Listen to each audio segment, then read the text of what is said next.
Bienvenue chez nous pour le 70e épisode du Podcast des Nous. Dans cet épisode du podcast, nous parlons d'un tas de sujets, c'est-à-dire le Bye Bye 2021, Squid Game, Marie et la fleur de la sorcière, Watership Down, Lego, le film, The Day After Tomorrow,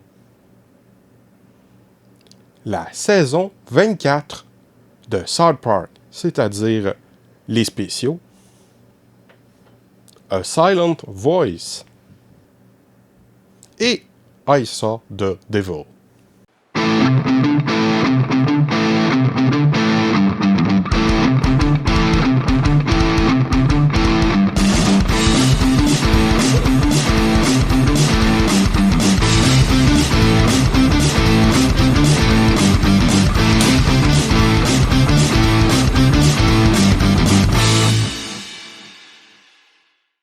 Cette semaine, nous allons parler de trucs que j'ai regardés durant ou après le temps des fêtes 2021-2022. Le fait que j'en parle vous donne un indice sur le nombre de temps ridicule avant qu'un épisode ne sorte entre le moment où je vois le sujet dont je veux parler, prends des notes sur le sujet, enregistre l'épisode, le monte, et attendre le jour où j'ai passé les précédents épisodes. Heureusement tout de même que j'ai un backlog, car je suis loin de faire un épisode toutes les semaines ou toutes les 2 semaines maintenant. Que cela ne vous empêche pas de nous écrire.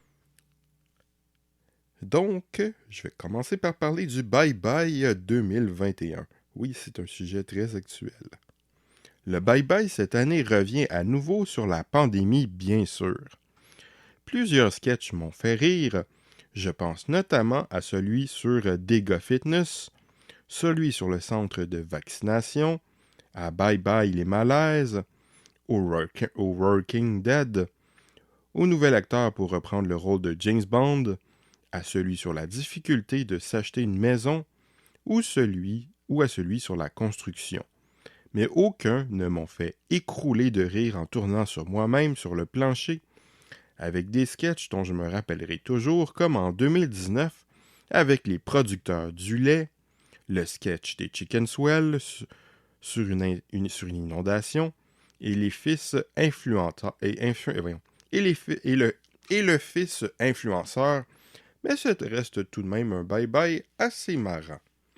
Pour ceux qui se souviennent de mes notes, qui sont sur 5, je donne un 5 sur 5 à un chef-d'œuvre, un 4 sur 5 à une œuvre qui se démarque particulièrement, un 3 sur 5 à un divertissement honnête, un 2 sur 5 à une œuvre moyenne, un 1 sur 5 à une œuvre mauvaise, et un 0 sur 5 sur une nullité absolue. Donc, je donnerai à ce bye-bye une note de 3 sur 5. Un autre effet qu'a eu ce bye-bye, c'est qu'il m'a donné envie de voir la série que je veux mentionner maintenant, c'est-à-dire Squid Game, une série sud-coréenne de 9 épisodes signée Wang Dong-hyuk, produit par Netflix. Pour Netflix. Cette série a eu un succès phénoménal, et donc j'avais de gros a priori, surtout peur d'une série aussi populaire qui semble avoir un sujet assez peu original après le succès des films Battle Royale et Hunger Games, mais c'est réussi. La durée de la série, assez courte, l'aide sans aucun doute. Dans le premier épisode, un paquet de personnes fortement endettées sont enlevées et forcées de participer à une version mortelle d'un traditionnel jeu d'enfants. Les joueurs survivants seront laissés libres dans le second épisode, mais la majorité des joueurs vont revenir devant leur misère pour continuer avec les autres jeux. Il y aura un total de 6 jeux, dont sortira un gagnant qui ramassera un tas d'argent. Je n'en dévoilerai pas vraiment plus si ce n'est que pas mal toute la série est présentée du point de vue de l'un des joueurs, le personnage principal, ce qui ne signifie pas qu'il n'y a aucun autre personnage qu'on approfondit. C'est très bien fait, assez stylisé, et comme pour Battle Royale et Hunger Games, je ne crois pas que la violence ici soit réellement gratuite. Par moments, même si ça ne raconte pas du tout la même chose, ça m'a fait penser un peu à Old Boy, excellent film peut-être de la part de la cinématographie, quoiqu'en fait ce soit assez différent, avec un tas de personnages masqués et un tas de personnages habillés de la même manière, une image de groupe formatée, sans oublier l'inégalité, jusqu'où peut se rendre l'homme, etc. J'ai apprécié la fin, qui reste ouverte, mais qui est tout de même réellement une fin. N'appelle pas obligatoirement à une suite. La suite ayant été signée, on peut se demander si ce sera aussi bien, on peut avoir peur, mais pour ce que donne cette saison, c'est du tout bon, qui se mérite un 4 sur 5. C'est vraiment excellent. J'ai aussi vu Marie et la fleur de la sorcière, le premier film du studio Ponok, réalisé par Hiromasa Yonabayashi, réalisateur de 2 films du studio Ghibli, Arrietty et Souvenirs de Marnie. Quand le studio Ghibli semblait fermer ses portes, pour le moins cesser de réaliser de nouveaux longs métrages en 2014, plusieurs sont partis ouvrir le studio Ponok pour y continuer la tradition. Au final, Ghibli n'a pas vraiment fermé, avec la coproduction du film européen La Tortue Rouge, et surtout la sortie de la retraite de Hayao Miyazaki en 2016, qui travaille sur un film depuis, tandis que parallèlement, son fils Goro a fait un film CGI de très mauvaise réputation, mais rien n'est fixé concernant le futur du studio et il est tout à fait pertinent de continuer ailleurs la tradition de produire des longs métrages familiaux de très grande qualité avec un staff ayant déjà fait ses preuves. En bonne partie provenant du studio Ghibli, on pouvait s'attendre à quelque chose de très beau. Mais cela ne signifie pas que ce serait excellent pour autant. On ne s'improvise pas Ghibli et aussi talentueux que soit Hiromasa Yonebayashi, il n'est tout de même pas Hayao Miyazaki ou Isao Takahata. Je crois que le parti a été relevé visuellement, on reconnaît bien du Ghibli, avec le même genre de design, le même type d'animation qui regorge d'attention aux détails, de superbes décors, de très jolies couleurs, des personnages hauts en couleurs et un continuel émerveillement, que ce soit du quotidien ou du fantastique. L'histoire est très mignonne, tout à fait réussie, une petite fille cherchant toujours à aider, mais provoquant du désordre plus qu'autre chose, tombe par hasard sur des fleurs magiques qui vont la plonger dans le monde de la magie, lui faire découvrir une école de magie qui cache des secrets un peu plus sombres. Le tout est très bien mené et se mérite un 4 sur 5. J'ai aussi vu Watership Down, un film d'animation britannique de 1978, adapté d'un roman du même nom. Le film fait un peu daté, mais il est tout de même étonnant avec un récit un peu sombre et un peu violent pour les enfants. Ce qui n'est pas un mal, au contraire. Un groupe de quelques lapins décide de fuir le terrier parce que l'un d'entre eux est persuadé qu'il n'est pas dans un état normal, qu'un danger inconnu le menace, mais ceux qui dirigent le terrier ne l'écoutent pas. Ils devront se débrouiller dans la nature hostile pour essayer de trouver un nouvel endroit où résider. Un film très réussi même s'il a un peu vieilli et s'il risque de faire peur aux plus petits. Watership Down se mérite donc un 3 sur 5. C'est un bon divertissement. Lego, le film. J'ai été surpris un peu. Je n'avais pas une très grande attente d'un énième film d'animation 3D ultra commercial, gorgé de références pop culture, basé sur une stupide marque de jouets, dont je n'ai jamais été particulièrement fan. Bon, je dois avouer tout de même que je n'ai jamais joué à des Lego Star Wars, Pirates ou quelque chose du genre dans mon enfance, jusque quelques Lego génériques. Mais whatever. Mais en fait, j'ai assez souvent rigolé, l'humour est sympathique, le casting marche bien, le visuel exploite merveilleusement bien les Lego, l'histoire est assez bien construite, bref, ça marche. Les musiques m'ont surpris aussi, je ne m'attendais pas du tout à ça de Mark Mothersbaugh. Bon, je ne devrais pas être tant surpris après toutes les séries pour enfants pour lesquelles Mark Mothersbaugh a fait de la musique, mais il s'est vraiment bien débrouillé ici. La manière dont l'histoire se résout aurait facilement pu détruire le film, mais ça n'a pas été utilisé de manière trop abusée, donc ça va. Donc, Lego le film se mérite un 3 sur 5. The Day After Tomorrow. C'est quoi cette intrigue débile de réchauffement climatique qui provoque un refroidissement extrême de l'Amérique du Nord? Je comprends maintenant l'intrigue d'un épisode de South Park. C'est n'importe quoi, mais comme toujours, le réalisateur Roland Emmerich fait un film catastrophe de manière assez compétente.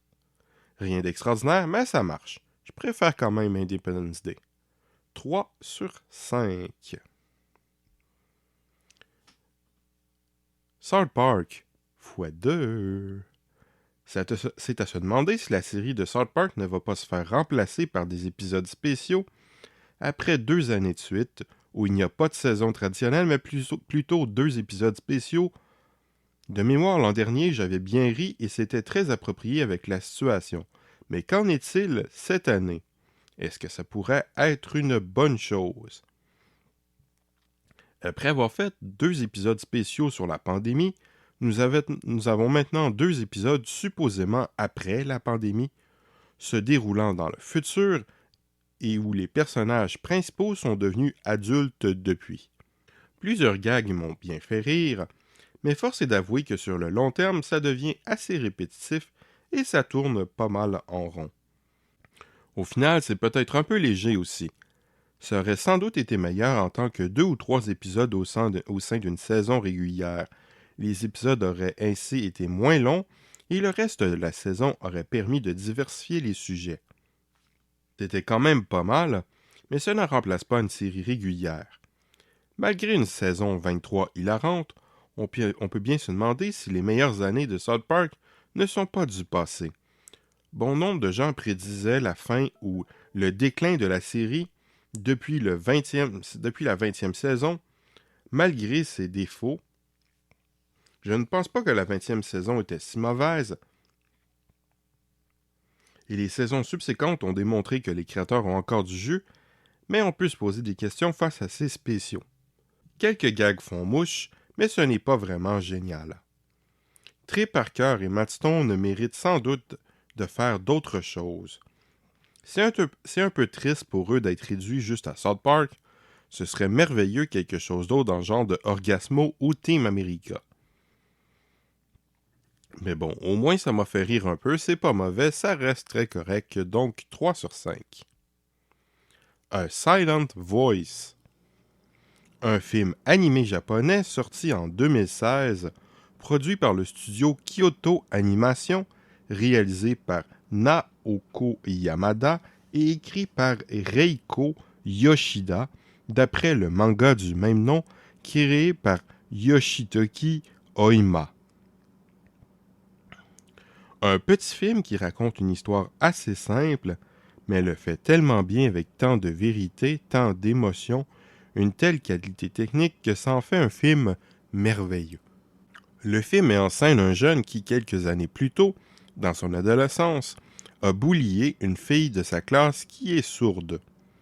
Ça s'est au final retourné contre lui, où il a été isolé, bullié à son tour par la suite. Donc, quelques années plus tard, quand il n'a plus aucun ami et a beaucoup de difficultés à socialiser, à communiquer avec les autres, il essaie de devenir ami avec la fille qui l'a maltraité et va progressivement se mettre à socialiser un peu avec des gens. Bien évidemment, ce n'est pas si facile que ça.